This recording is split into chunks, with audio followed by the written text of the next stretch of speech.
Hi guys, it's Mrs. C here with cycle 2, week 10. Woo. Getting so close to being done. All right, we're gonna jump right in with geography. So for geography this week, we're gonna be on the world map. So maybe just remind our kids. You need some stickers? Oh, okay, hold on, let me get some stickers. Okay.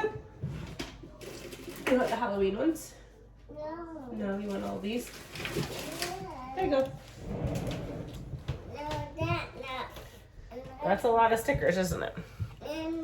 Too heavy. Too heavy? Okay. You can pick which ones you want while I tell them about geography, okay?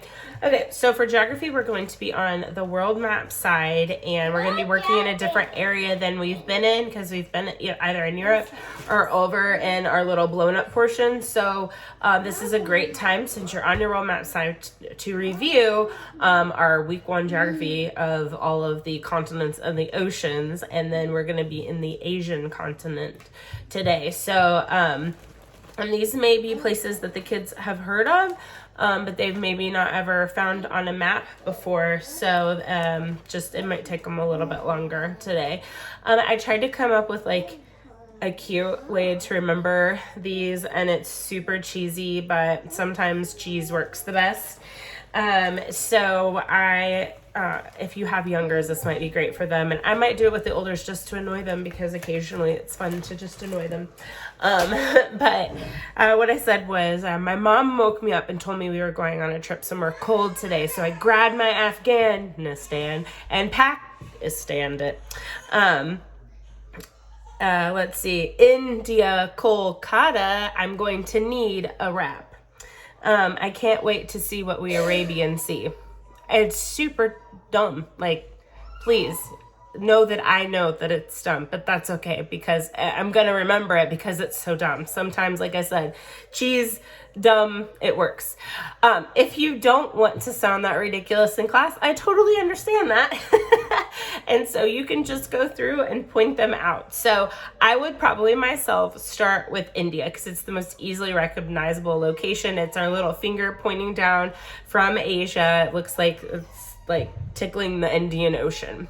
Then I'd probably go to Kolkata and talk about where that is, because it's like on the opposite side of the Arabian Sea, and it's right there on the very edge. So I'd point out Kolkata, and then I'd go to the Arabian Sea, and then I'd move up to Pakistan, and then up to Afghanistan if I wasn't doing my ridiculous little story. So that's how to introduce those. I would just circle them, color them in. On the colored map, if you aren't currently looking at it, they're all like pinkish colors. So for the younger ones, you might want to go to your black line map and pre-color in where they are, so that they're a little bit easier to find, because saying like find the pink one doesn't work really well for this week. So that is geography. After geography, I'm going to math, so we're going to be doing squares today.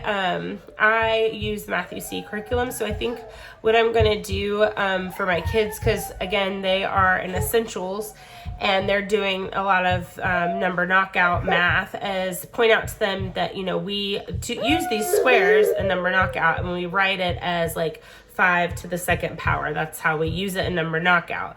And so just talk about why that is and why that works, and show them with my Matthew C. Like I'll bring in a 1 by 1 is 1, and then 2 by 2, and just kind of build our square out on there. It doesn't go up to the 15s, but it goes up to the 10s, and they'll get the idea by then. So we'll recite through those, and I like to remind them that they've learned all of these already. If they know their multiplication tables, this isn't new.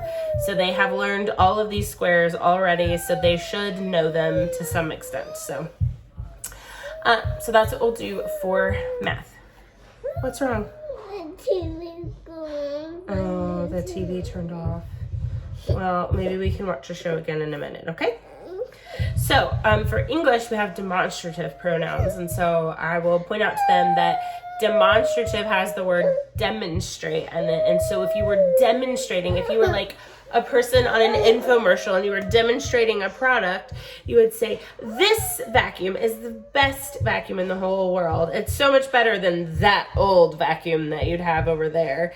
These features make it one of the best vacuums that you could possibly have, or, you know, as opposed to those features on that vacuum, which it doesn't have very many, something like that. How you, when you're demonstrating, you're talking about something specific, and rather than saying the vacuum over again or whatever thing, you would use this, that, these, those. So just show them that it's when you're demonstrating something, or you're demonstrating, I want this cookie and not that cookie, or I would like these macaroons and not those macaroons. So just that you are actually showing what it is, you're demonstrating which one it is that you want. So we'll go over those. It's a quick list. It won't take very long. If I'm feeling really nice and we have a lot of time, I may let them take turns demonstrating quickly, like 30-second demonstration of something if they want to, like, you know, demonstrate these crayons, something like that, and let them, you know, pretend to give a little infomercial on that. So that's what we'll do for English.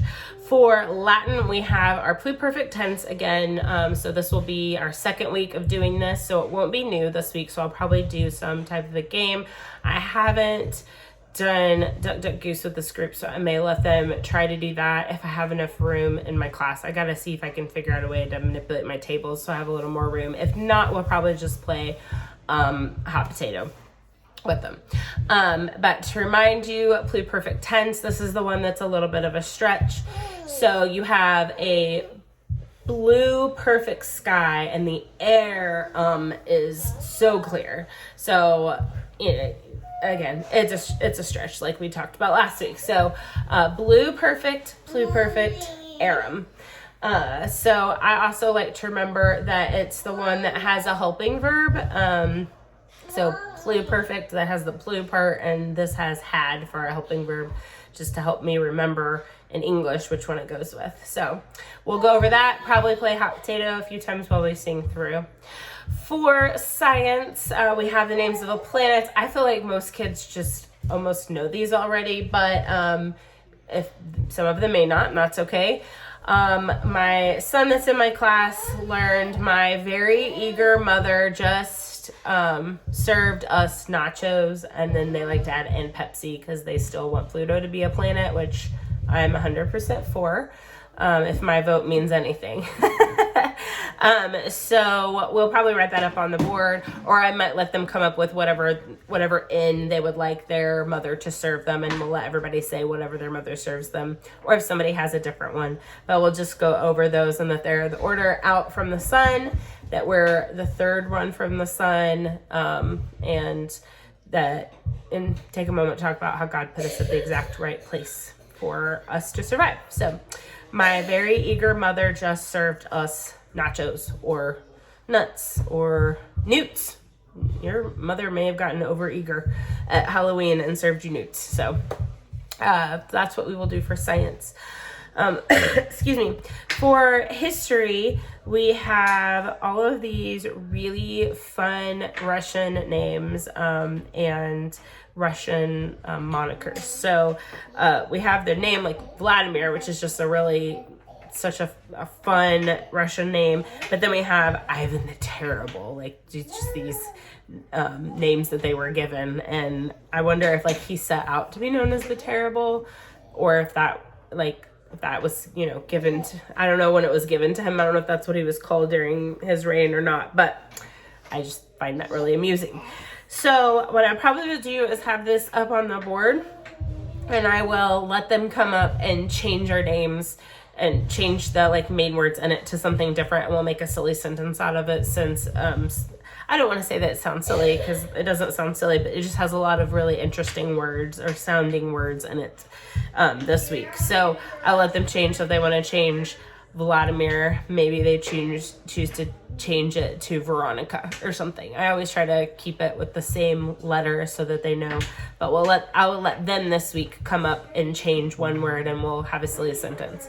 How I do that is we say the original sentence first, they come up and change a word, and then we read through the sentence, we say the funny word, but then we correct it and we finish the sentence. So we read through the sentence every time somebody changes it, and we have to say the right word. It's helping us remember what the correct word was there even after it's been replaced. And then at the end, we read our really ridiculous sentence. So that's what I will do this week for history. For timeline, we have Japan. So you're going to kind of like pinch your fingers together and make this kind of crescent shape, which is kind of the shape of the islands of Japan are in. So, so we have Japan's Heian period and Heian. They say it differently every, like in the timeline and in the song about the Heian period, but remind the kids that were there last year that we learned about the Heian period. So you might just you are going to take your hands like this and show the different levels of the people. There were people that were down low. They were the lowest of the low. And then you had all the up here, like the shoguns and, the ruler, the emperor, those people up through there. It's like the feudal system. So Japan's Heian period. Charlemagne, we're going to take our hands like this, kind of like you're picking up a bowl, and then we're going to put it on top of our head as our crown. So Charlemagne, crowned emperor, we're going to make an E into our sash for royalty, and we're making it, I don't know if the E is for emperor or for Europe, but it's an E for either one regardless. So Charlemagne, crowned emperor of Europe, we're going to make an A for Alfred, and he's so great.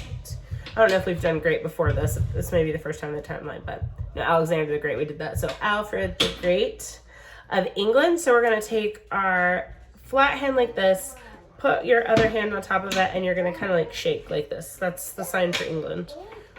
I don't know why. Then we have Eric the Red. So we're going to do the sign for red, which is where you kind of touch your lips because most people's lips are kind of red.